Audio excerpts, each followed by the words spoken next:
It's oh, it's got a little warning. Okay. I'm here with Michaela Slinger, whose brand new album Panorama is out now. You can check it out wherever you can listen to music. Uh, Recently signed to 604 Records. Yeah, the album is great. It's like a blissfully dynamic sort of exercise in various pop styles, but it still has kind of a through thread of self, which is very difficult to do, and I'm rather impressed. Oh my God, blissfully dynamic pop Yeah. styles. That's like, if I could boil it down to what I hoped I could achieve as a musician, it would be that. So thank you. That's a big compliment.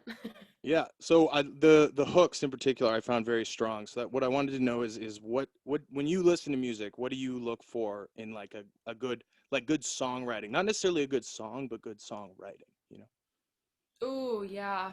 It's funny, I was just chatting with somebody I was writing with today, and I think I really appreciate the pop format. Like I appreciate kind of going and knowing, I'm a pop informed writer, but then what I really like is when people do little things to kind of flip structure on its head or keep the listener engaged, even if it's, between the two pre-choruses, if there's a line in there that kind of sounds the same but actually is a different message, or if you do something different with the melody in verse two than you do in verse one and invert it again.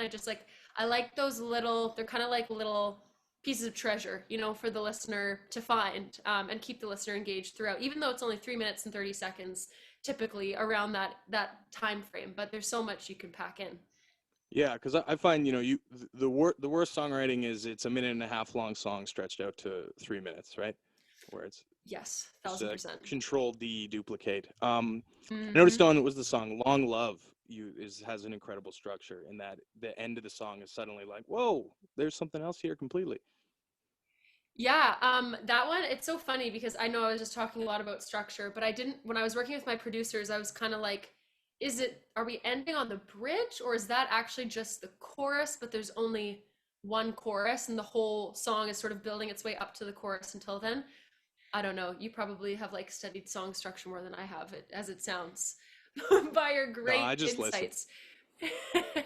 But yeah, that one, I don't try to be super limiting. You like, if a song kind of comes out and it's a certain sort of way and it doesn't fit into a traditional structure, I'll sort of play around with it, and I'm always open to taking it to a producer who's like, move this here, move this there. But with that song Long Love, it just like, it works so well that you only get that really grandiose chorus the one time.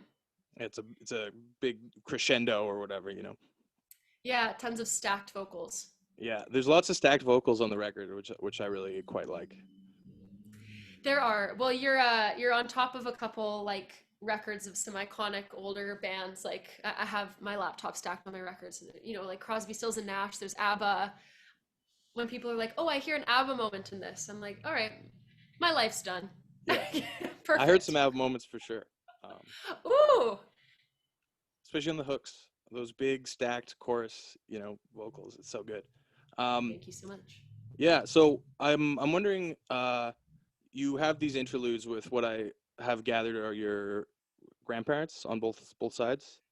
What gave it away? Was it the very contemporary names of Ted, Phyllis, Bill, and Carol? Yeah, yeah. I was like, well, you know, there's not a lot of Phyllises without kids at this point, right? Very true. But yeah, how did they react to that? Because it's a very generous thing to do to on your debut album, be like, all right, yeah, I'm giving moment to every single one of my grandparents. Yeah, I had the idea to include them on the album. I'm certainly not the first person to do that. I think like SZA comes to mind, and I think like Frank Ocean has Frank little Ocean, voice yeah, memos on. that's what it Yeah, reminded like me that's of. a, yeah, yeah. And so I didn't necessarily, I mean, I went into it asking them if they'd be okay if it was on my album, but it ended up just being more of like an interview conversation. It was during quarantine last year, and I really wanted to just capture kind of a big life conversation on tape with my grandparents anyway, because they've been so formative for me, and all four of them are still, alive and kicking it and very with it. So I have 45 minutes with each set, just like on a hard Wow, drive now, which was really special. But yeah, as you hear in the album, they gave me so many pieces of gold in terms of just like wisdom and thinking about life and death and moving on. So it was kind of a no brainer for me at the end. I was like, they've got to go on. Yeah, and I found too it brought like a stronger sort of thematic resonance as a like whole listen, right? Yeah, thanks. I mean, this album, because like I've been doing music forever, but this is the first thing I've put out, and I kind of started pursuing music seriously a little bit, I guess, later compared to a lot of people who start when they're still teens. Like I was kind of trying to just capture everything from childhood to adolescence to early adulthood into everything. So I was like, how could this not be anchored, by people who have literally known me that entire period of my life? Yeah, I think that's great. Yeah, number three, the one where they talk about the long sleep, that one's quite potent, I thought. My papa. Yeah, I think that's a favorite from everybody, the long sleep. Um, so I'm wondering, since your record was it you started it before COVID hit and then finished it sort of through various moments, especially like if you're in BC, it's like it's been kind of on and off and weird like that. Um, like how did the importance of sort of environment change the way you approach songwriting over the last year and a half? Because I'm sure that Hmm. you were in the big studio and then you were back at home and so on and so forth, right? Yeah, well, the interesting thing timing wise for me was like I was working on the record from sort of like October 2019 to March 2020. And I actually finished like the last thing we had to track Okay. in the studio at 6:04, I finished the week before COVID. So I went from, getting signed and I'd start to play live shows and I was having all of this really exciting music energy. And then COVID hit. So I had an album that was finished, but it wasn't mixed, it wasn't mastered, and there's kind of no marketing plan yet. So my experience of mixing has been like entirely virtual. I've never had to mix songs before, like give notes. I mean, I didn't mix them. So that was kind of interesting. And what I found as a writer, because some of these songs are very old now, and I typically write all the time, like just little ideas on voice notes, voice memos. And for the first couple months of the pandemic, I was not inspired to write at all because like me being outside in the world, whatever sensory imagery I'm getting or interactions, they kind of permeate, and that's what forms the foundation for me of inspiration. So not having any of that and just being in this living room like I've been for the past year, it wasn't all that inspiring. So I think we were all in our own ways in survival mode, but I kind of came out of that around my birthday last year, which was in May, and started writing again. Cool. Um, so I know that you did have a musical background in musical theater. That's correct, right? That is correct. I just want to know which musicals did you do? Oh, so many. Let's see some highlights. I was in Beauty and the Beast. I really wanted to be Lumiere, but unfortunately I was pretty young, so I got cast as LeFou, which is like the little French sidekick to Gaston. He's just supposed to be this like Yeah. ugly, stupid sidekick. So um, that was one. But I was in The Wizard of Oz. I got to play Annie twice, which was like a pretty fun and exciting role. And then I mean, there's a story for later if we want to go into it, but I also played Peter Pan. And I had an incident because we actually flew. Like, we hired a US company to come so we could fly on harnesses and like fly over the audience. And Yeah. unfortunately, I had an experience in front of my whole middle school. They came to watch a show where I got flown into a set piece and was dangling from the wire, bleeding. Oh man, But you know what? I still kept doing musical theater after that. So it means you really love it, I guess. I guess I did. Was there any like legal ramifications, or was it just a big brouhaha? Can you imagine? I'm 11. I'm like, I'm calling my lawyer. No, Yeah. my mom was probably like, my mom was, a volunteer stage manager. And I came off stage and was like, now I'm terrified of this. And it was kind of horrible. And she was like, yeah, fair enough. But also, you got to go back out. So, wiped off the blood on my arms and carried on to Neverland, as you do. Will there be no harnesses when you eventually get to go on tour then? You know what? Since then, I have experienced like I have gone ziplining. I've been in a harness. It's been okay. There are no like horrible flashbacks where I feel like Wendy is gonna, like come Yeah. fly by me. So I think the worst of that is over. Luckily. Sweet. Um, I always wonder, I'm like we're both in the Pacific Northwest. If you had to identify the Pacific Northwest as sort of like an artistic influence, like how would you quantify it? How would you define the Ooh, Pacific Northwest? Because I get different answers from people about that all the time. People, it's ooh. just this thing, it's this. strange beast that influences people in different ways. It is. That's such a good question. And I mean, I think initially before I really started like getting to know people in the music scene, I kind of thought that like the PNW vibe was a lot of, dudes in like indie bands, indie rock bands. And I mean, obviously that's super limiting and really excludes the fact that like we have so much cool stuff happening in hip hop right now in Vancouver. There's like so many artists I'm really excited about. We have I don't know, like there's a lot of, at least at 604, this sort of indie pop adjacent kind of artistry that I'm really into, I think is kind of cropping up. And maybe that's also just a product of the times and different trends that are happening in the pop world. But I think for me, like I kind of resisted the PNW in a bit, like in my imagery and not wanting to sound like, I didn't want people to listen and be like, oh, she sounds like she's in Vancouver, which to me, I guess, would evoke sort of like more folky imagery, or just like singing about the landscape, or like having a mountain in every photo. And there's totally a place for that. It's just for the music I was trying to make, I wanted it to feel maybe a little placeless, or like you could listen to it anywhere and it felt like it could fit your vibe if you were in a bigger city or in a different country.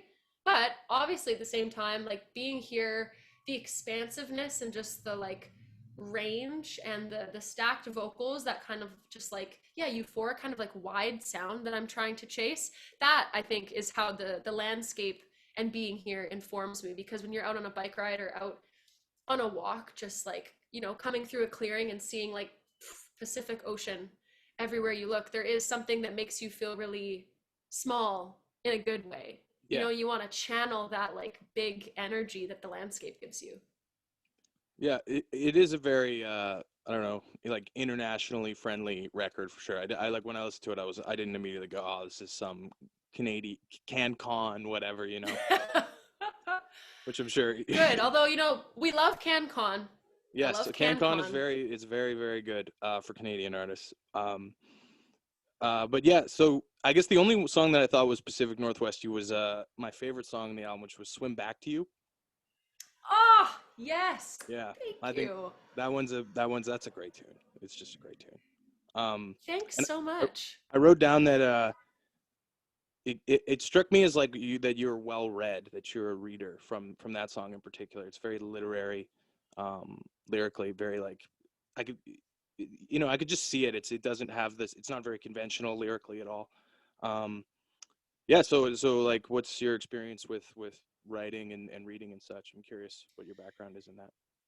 Yeah, well, thank you. And it's just like, it's really nice to speak with someone who's really done a deep dive into the music. And I really love Some Back to You as well. The funny thing about that sounding a little PNW is that I actually wrote that song when I was in Toronto. But Maybe you're missing home.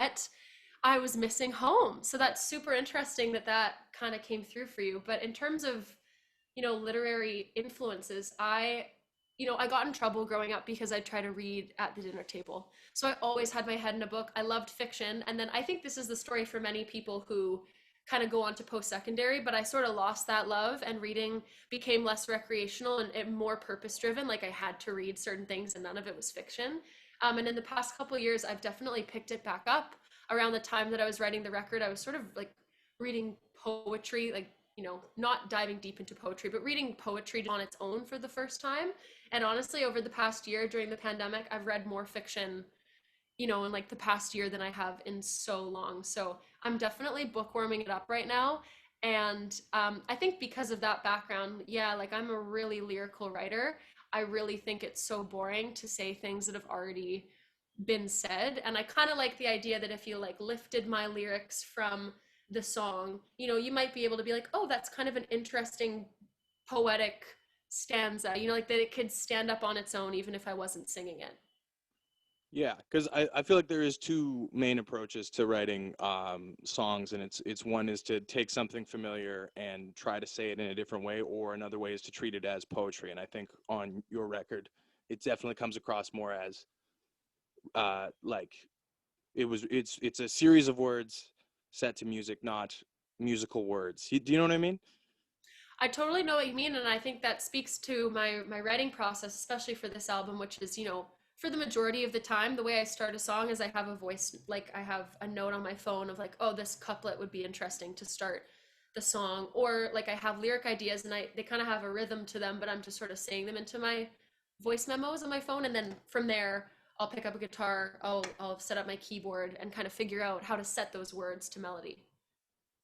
Yeah, I think that's great. I'm wondering if you have particular themes that you're most attracted to when writing, if, So much so, and I think I or maybe was, that you want to tackle in the future. yeah, I think even the stuff I'm writing now, and a big theme on Panorama is sort of like passage of time. And I think that, this whole concept of prolonged adolescence that people are talking about now, where like, we're all staying kind of younger longer than we ever have before generationally. Like I think the concept of generations is so interesting to me, especially because there's so many generations in my family that all live here and are alive and well, but I'm kind of in this place where like I know I'm still young in the grand scheme of life. I'm 25, but there is definitely a shift that I've noticed in the past few years where I'm not young anymore, and you start to have these sort of pressures and expectations and losses and longings just kind of pile on the older that you get. So I think it's a really just like creatively interesting time to try and capture that in song. And I'm still writing songs about that, so I'm obviously not done. Yeah, I'm also 25, so I'm with you 100%.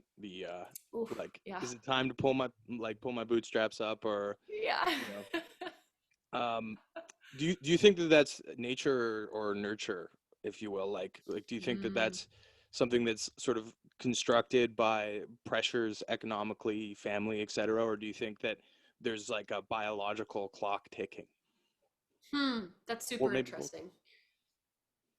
I think both. The nature nurture question I was really like interested in when I was in school, and I think both is probably the best answer for that.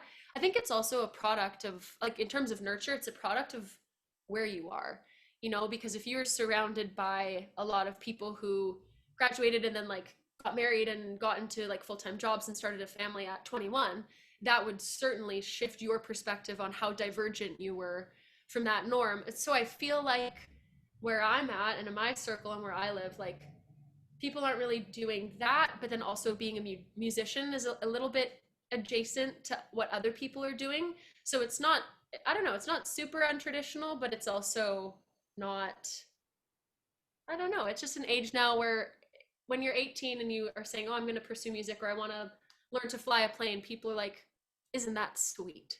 Yeah, But there's something about 25, and when I tell people like, oh, I'm just starting my music career, it's sort of like, oh, okay.